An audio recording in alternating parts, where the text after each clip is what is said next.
Mahlzeit. Frisch gestärkt ans Werk. So. Da war es schon wieder. Oh Gott. Ja. Und was ich immer wieder mal gelesen habe und wo ich mich auch schon mit Leuten darüber unterhalten habe, ist halt DLCs und die Game Editions, die es gibt. Und da wollte ich nur mal ganz kurz erklären, wie das funktioniert und wie sich das verhält. Also grundsätzlich haben wir ja, denke ich mal, die meisten das Spiel gekauft auf Steam oder im Metastore für 20 bis 25 Euro. Ich glaube, der aktuelle Listenpreis ist 25 Euro. Und dann hat man eigentlich erstmal das Grundspiel mit einem 3-Monats-Zyklus, in dem halt, oder einem angedachten 3-Monats-Zyklus, in dem es einen Wipe gibt, alles wird auf Null gesetzt, es gibt Content-Updates, Verbesserungen im Spiel, Bugfixes und wir fangen alle von vorne an, um einfach das Ganze neu zu entdecken. Und das ist auch mit, finde ich, ein Teil der Spannung des Spiels, dieses neu anfangen und wie möchte ich mich diesmal verbessern, werde ich schneller, werde ich besser, man sieht auch selber eine Entwicklung. So. Jetzt haben wir zusätzlich ein paar Möglichkeiten. Und zwar einmal haben wir sogenannte DLCs, die halt zur Verfügung stehen.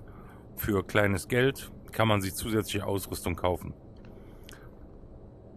Zusätzliche Ausrüstung heißt in dem Fall besondere Ausrüstung. Wenn ich jetzt zum Beispiel den Terran Tactical nehme, habe ich also Zugriff auf die Benelli M2, Sig Sauer MPX, Glock G34 und so weiter.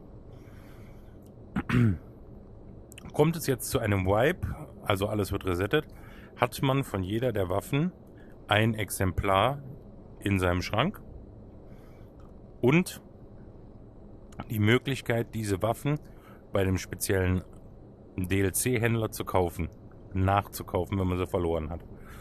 Das unterliegt dann allerdings den Spezifikationen für die Waffen, was das Spectre-Level angeht.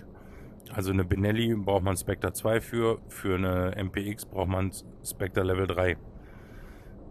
Also erhalte ich am Anfang eine mit Magazin und wenn ich Spectre Level 3 erreicht habe, kann ich zum Merchant of Death gehen und kann mir die dann nachkaufen.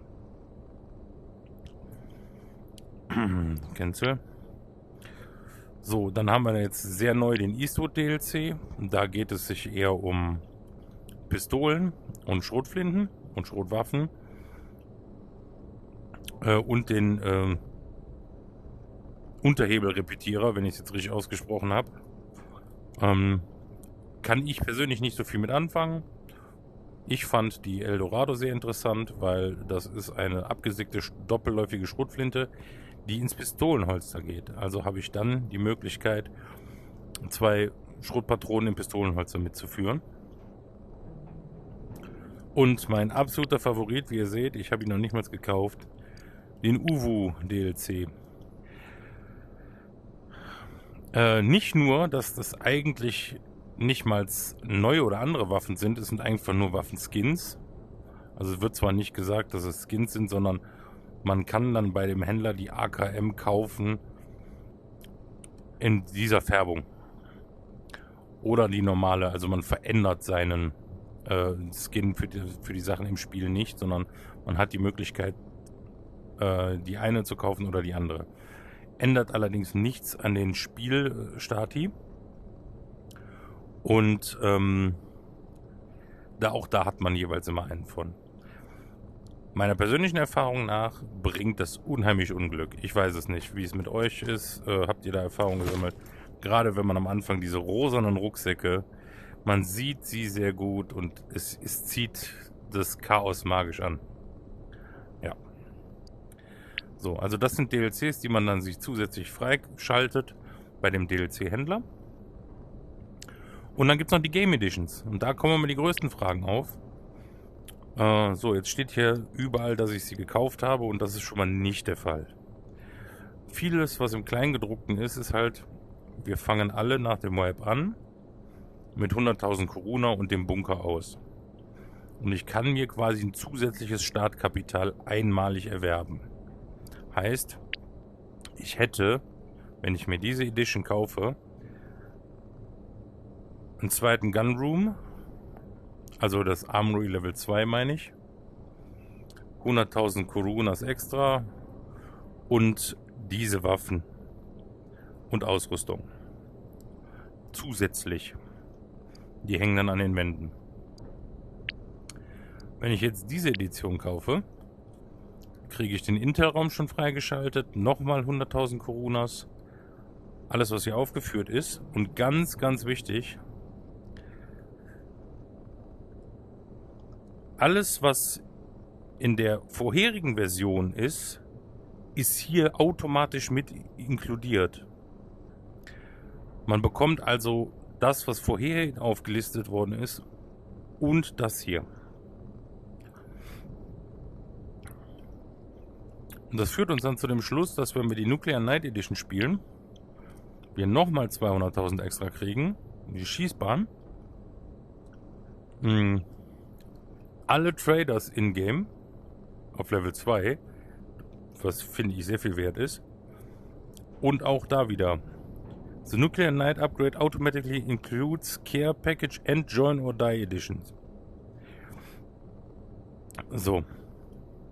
Dementsprechend habe ich mir diese damals gekauft, nachdem ich auch eine knappe Woche überlegt und recherchiert habe. Und dann wurde mir auch die zwei als gekauft angezeigt, weil ich im Endeffekt durch den Erwerb von diesem den Inhalt der anderen beiden mitkaufe. Zusätzlich gab es zum Release nochmal eine zeitlich begrenzt eine weitere Edition, die dann noch zukünftige DLCs beinhaltet hat. Habe ich aber zu dem Zeitpunkt dann nicht erworben, weil ich die schon hatte und dann hätte ich quasi nochmal 30 € ausgeben müssen für, naja, zukünftige DLCs. Die kann ich mir dann auch kaufen, wenn sie mir gefallen. Ja, das wäre es eigentlich dazu. Wie schaut das aus? Am Ende, wenn wir den Wipe haben oder ich den Wipe habe, ich beginne mit allen Tradern auf Level 2. Habe also auch dann schon Möglichkeit für ein paar Holovisiere und auch eine bessere Schusswaffen. Ich habe in der Summe 500.000 Corunas. Ne, also aus jeder Edition 100.000, hier 200.000 plus die 100.000, der wir anfangen. Und einen Sack voll Rüstungen. Und auch Alphas und so weiter, die an der Wand hängen. Ja. Und das ist halt nicht weg. Wenn der Wipe ist, bekommt man, wenn man sich einloggt, sind die Räume direkt freigeschaltet und die Waffenwände hängen mit den Waffen voll und der Ausrüstung. Wenn man die jetzt im Wipe kauft oder in der Season, ich sag jetzt mal in der Season, dann werden die natürlich nicht an die Wand gehängt, sondern es landet alles im Trading Room, in dem Kiosk. Warum? Weil die Entwickler wissen ja auch nicht, was habt ihr gerade an den Wänden. Also wird alles da reingepackt, ihr könnt es dann entleeren, sortieren. Und in dem Moment, wo der Wipe ist und alles auf Null gesetzt wird, sind halt genügend Räumlichkeiten auf, dass ihr die Waffenschränke voll habt, die Waffenwände voll habt. Ihr habt die Rüstungsschränke voll. Ihr habt in eurem eigenen, wo ist er da oben? Im Schlafzimmer hängen 2 G4 Rucksäcke. Da Geartech Backpack 2 Stück. Die hängen oben und Westen. Es ist, finde ich, kein Pay-to-Win, weil die ganze Ausrüstung findet man halt auch. Ich kann auch mit der kleinsten Ausrüstung reingehen und direkt einen umnieten, der eine Alpha hat, hab sie. Sondern es gibt eigentlich nur einen sanfteren Start in die ganze Thematik.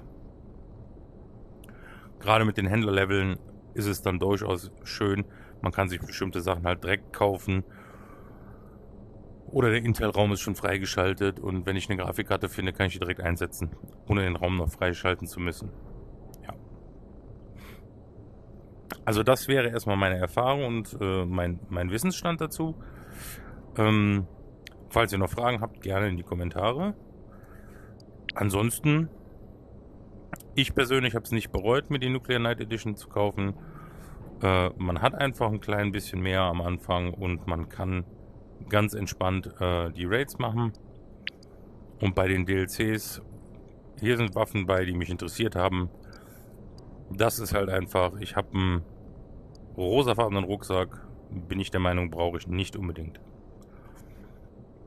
Und der Ronin-Helm ist jeweils nicht mit inbegriffen. Das war auch mal so ein Missverständnis, aber von mir auch, dass ich gedacht habe, dieser Helm ist mit dabei. Nee, es geht sich hier in dem Fall nur um die Waffen.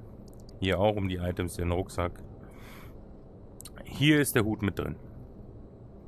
So, dann ein ganz kurzer Abriss dazu und vielen Dank fürs Zuschauen.